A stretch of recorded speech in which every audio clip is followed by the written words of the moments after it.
This is Dapu7, and I've gone ahead and uploaded in this video the audio that is connected to this whole bombshell bit of information pertaining to chemtrails. Take it, share it widely, and let it be known. It's not a conspiracy.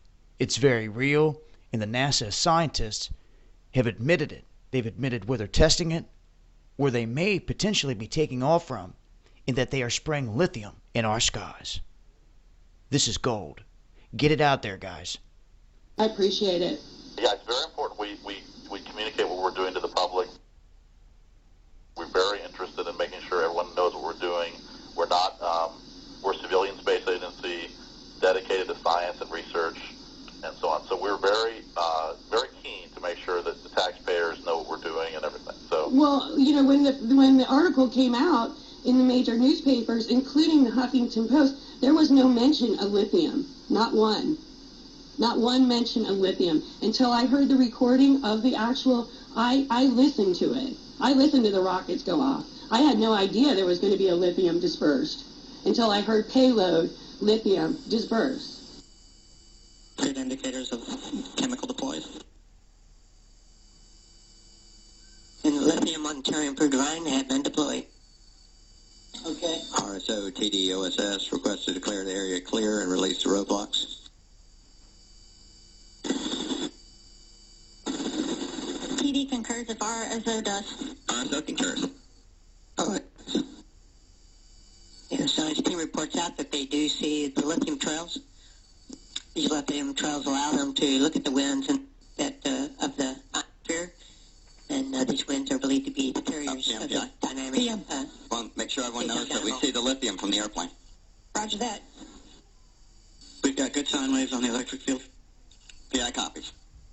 right, there was lithium dispersed, and I'll be happy to talk to you about it. I think you might be under some misconceptions about what we're doing, but I'm happy to tell you any details that you need. Well, I know that it says in your article that you're doing it for communications. Okay, I'm happy to tell you more about it. There are many reasons we're doing it. Okay. We don't understand how the wind in the upper atmosphere moves. Mm-hmm. In these chemtrails, there's different kinds of chemtrails, as you probably know. Different trails at night we use and different trails during the day. The wind blows them around. They glow either on their own or from scattered sunlight.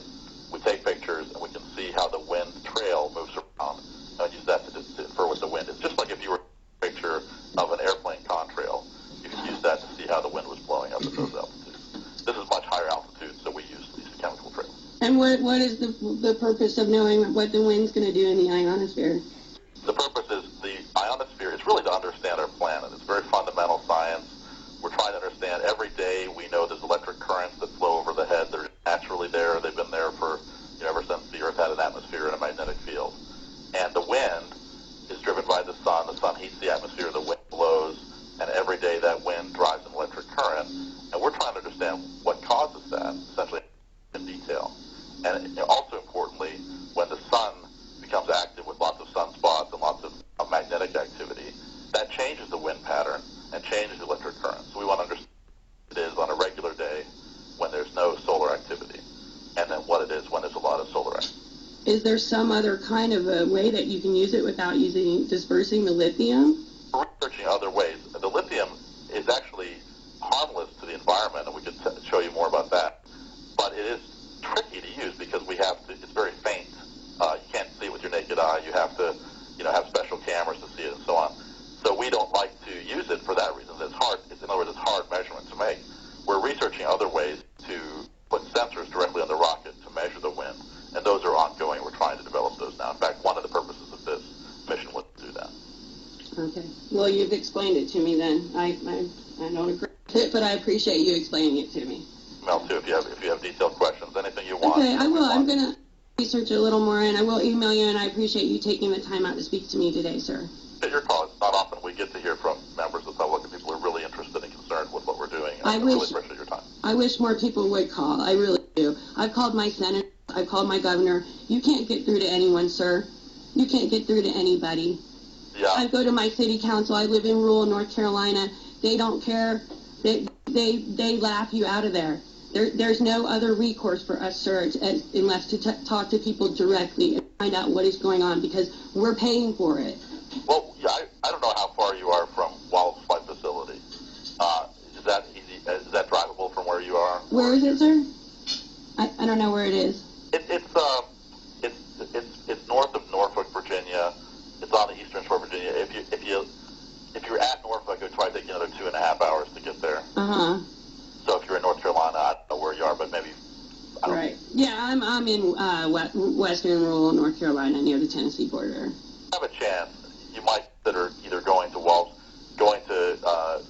Goddard Space Flight Facility, which is outside of D.C. There is Clemson University, which is where all the chemical release work is done. Oh, really?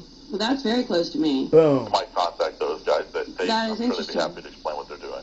That's awesome. Okay, I will do that. Just ask for the science department.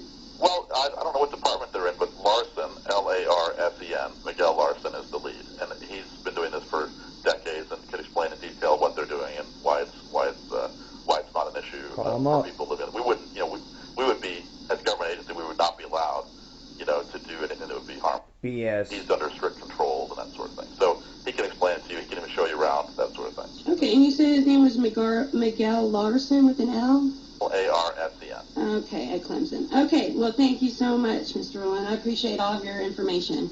Yeah. Thank you. Have a nice day. So now take this information. You've just heard it from the horse's mouth.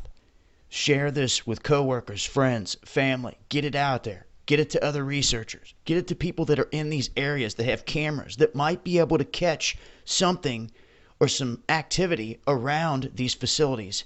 And maybe once and for all, we can get this thing out there and exposed for what it is. This is the truth, like you've never heard it before, exposing chemtrails. And this has been Dabu 7, Eyes to the Skies.